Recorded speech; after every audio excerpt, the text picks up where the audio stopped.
আসসালামু আলাইকুম ওয়া রাহমাতুল্লাহ। সম্মানিত দর্শক, আপনাদেরকে আন্তরিক শুভেচ্ছা এবং ভালোবাসা জানিয়ে শুরু করতেছি ছোট্ট একটা প্রতিবেদন। আলহামদুলিল্লাহ, রমজান ঈদের পর আবারও আমাদের দ্বিতীয় কারখানায় কাজ চলতেছে। এখানে অবশ্য 4 ফিট বাই 4 ফিট 2টি উইন্ডো প্লাস গ্রিল আমরা রেডি করতেছি। এই 4 ফিট বাই 4 ফিট 2টি উইন্ডো মূলত এখানে 6 পাল্লা দিয়ে কাজটা করতেছি। 10 মিলি বিএসআরএম কোম্পানির স্কোয়ার বার দিয়ে কাজগুলো করানো হইতেছে।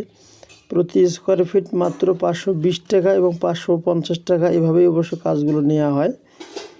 এই 520 টাকা 550 টাকা এর ভিতরে যে দামটা আসে, প্রতিটা জানলা অবশ্য 8,800 টাকা বা 8,200-300 এরকম প্রাইসগুলো হয়ে থাকে। আপনাদের যদি বিভিন্ন কোনো প্রোডাক্টের প্রয়োজন হয়ে থাকে, যেমন গেট, জানলা, দরজা, উইন্ডো গ্রিল, থাই গ্রিল, কেসি গেট, লাইন গেট ইত্যাদি প্রোডাক্ট আমাদের কাছ থেকে নিতে পারবেন। আমাদের লোকেশন উত্তরবঙ্গ জেলা দিনাজপুর, চিরিবন্দর সদর। ভালো থাকবেন। আসসালামু আলাইকুম ওয়া রাহমাতুল্লাহি ওয়া বারাকাতুহু।